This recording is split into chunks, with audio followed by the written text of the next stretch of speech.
Fake encounter 2006च्या महाराष्ट्रात लखन भैया बनावट चकमक प्रकरणात मुंबई उच्च न्यायालयाने आपला निकाल दिला आणि 13 जणांना दोषी घोषित केले। या प्रकरणात माजी एन्काउंटर स्पेशालिस्ट प्रदीप शर्मा यांना कनिष्ठ न्यायालयातून जामीन मिळाला होता। मात्र मुंबई उच्च न्यायालयाने त्यांचा जामीन फेटाळला असून त्यांना 3 आठवड्यात आत्मसमर्पण करण्याचे आदेश दिले।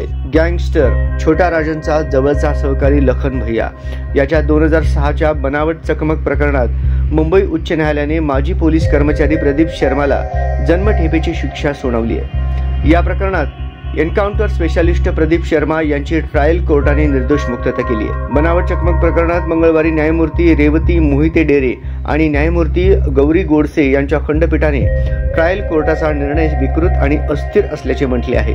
ट्रायल कोर्टाने प्रदीप शर्मा विरुद्धच्या पुराव्याकडे दुर्लक्ष केले होते। कॉमन चेन या प्रकरणात प्रदीप शर्माचा सहभाग पूर्णपणे सिद्ध करते। हा निकाल देताना हायकोर्टाने 2006 मधील 21 पैकी 6 आरोपींची निर्दोष मुक्तता केली आहे, तर ट्रायल कोर्टाने 11 विरुद्ध दिलेला निर्णय कायम ठेवलाय। तसेच कोर्टात या प्रकरणाच्या सुनावणी दरम्यान 2 दोषींचा मृत्यू झालाय।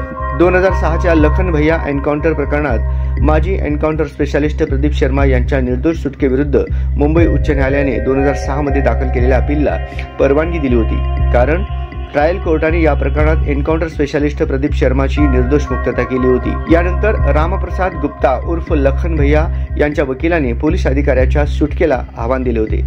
तसेच या प्रकरणातील सर्व आरोपींनी शिक्षेविरोधात अपील केले होते। पीटीआय या वृत्तसंस्थेनुसार विशेष सरकारी वकील राजीव चव्हाण यांनी युक्तिवाद केला होता की सध्याच्या प्रकरणात कायदा आणि सुव्यवस्थेचे रक्षक असलेले अधिकारी स्टेप बाय स्टेप क्रूर हत्येत ते स्वतः सहभागी होते।